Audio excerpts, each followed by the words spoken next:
guys, I am back with the next part of the video. I did take this cup outside and I sprayed sealant on it. I did show you guys the can of sealant in the first part of the video. I did leave it outside, so I can't show it to you again. I apologize for that. But this is completely sealed and dried. The next step is going to be applying the epoxy with the glitter in it. And the reason I want to mix the glitter into the epoxy is so that it doesn't take over the design on the cup. So I went ahead and mixed equal parts of my epoxy. I use Alumilite, amazing clear cast epoxy for anyone that asks about that. That is my preferred epoxy.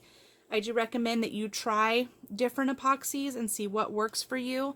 Alumilite has never let me down. I don't have any issues with it or hang-ups with it, so that is my preferred epoxy. But everyone is going to have something about different things that they like. So you don't have to take my word for it, but if you want to know what I'm using, that's what it is. One of the glitters that I'm going to be adding to the epoxy is my glitter, FeatherBear Bling. We do have a website. It is featherbeardesigns.com. Where we sell the glitter. We restock on Saturdays. So if you see it sold out, come back on Saturday. That's when we restock. This color is hibiscus. So I'm going to add a little bit of hibiscus to the epoxy.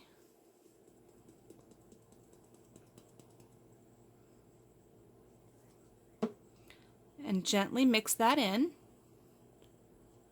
Again, I just want this to be an accent over the design that's already there. I don't want it to take over.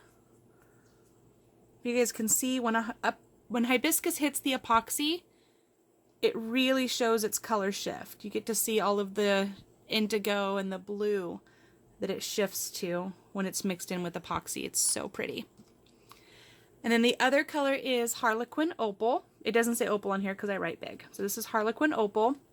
This is an opal glitter that is in a diamond shape. It just makes it really dynamic and shows the color shift all the way across the board. So I'm going to put a little bit of that in here as well.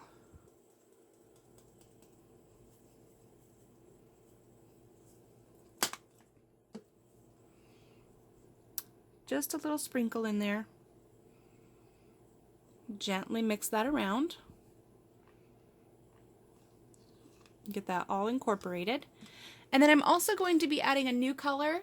This is a color that's going to be launching this coming up Saturday on our site. This is Glinda. If you are on FeatherBear Bling Facebook page, then you've already seen this color. This is another opal color shift. It's a white base glitter, as you can see there, that shifts to a purple and a pink. If you put this over black, it shifts to the green and the gold that you see up here. So you can see this is one of my favorite glitters, and I'm just going to put a little bit of that in there as well. Probably about 1/8 of a teaspoon I sprinkled in there.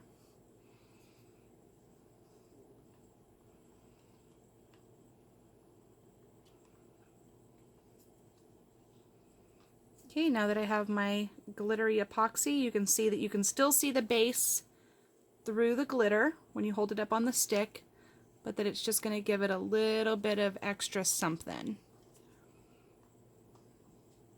I'm going to go ahead and apply that to the cup. I'm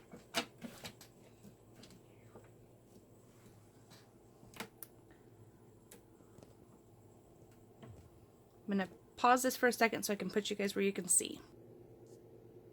Okay, go ahead and turn my turner on, and I apply my epoxy with a gloved finger. I like the control of the gloved finger. I like the cleanup. All of that makes me super happy. Whoops, sorry guys, bumped you there. So I'm gonna just start pouring this on and smoothing it out, so I can get a nice coat on here.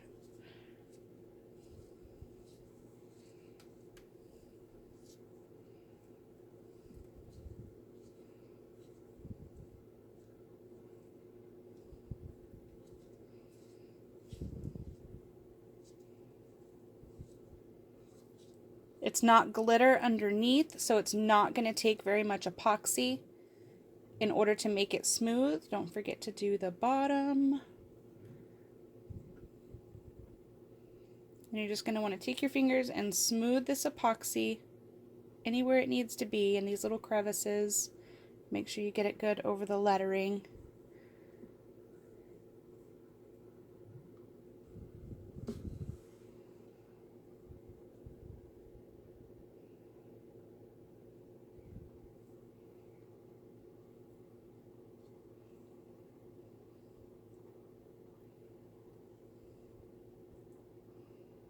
I'm just taking my finger and running from end to end so that I can move the epoxy back up into this little crevice right here. I keep saying crevice, sorry. It's kind of a weird word, but that's what it is. It's a crevice.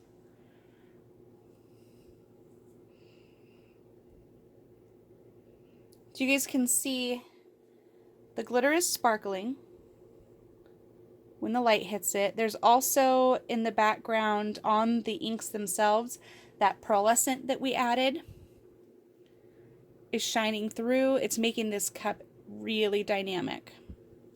Been using that word a lot lately too, for those of you that have been following me. Just making sure this is completely smooth.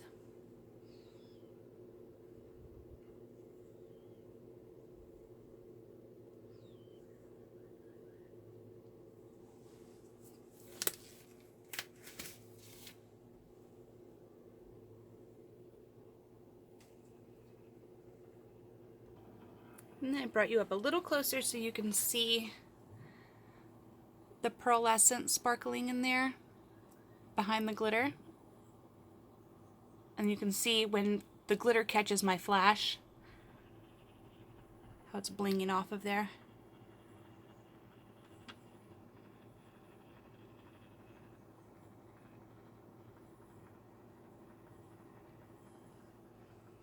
And then once this is cured, I let it turn for about 4 hours. Then I can turn it off. And then once it's completely cured after 24 hours, if I want to, I can apply a decal. Otherwise, this thing will be ready to go. Thanks for watching, guys. I hope you enjoyed the tutorial. I will be back with some other tutorials as well. I have some stuff that I'm planning, so I hope to see you guys soon. Have a good day.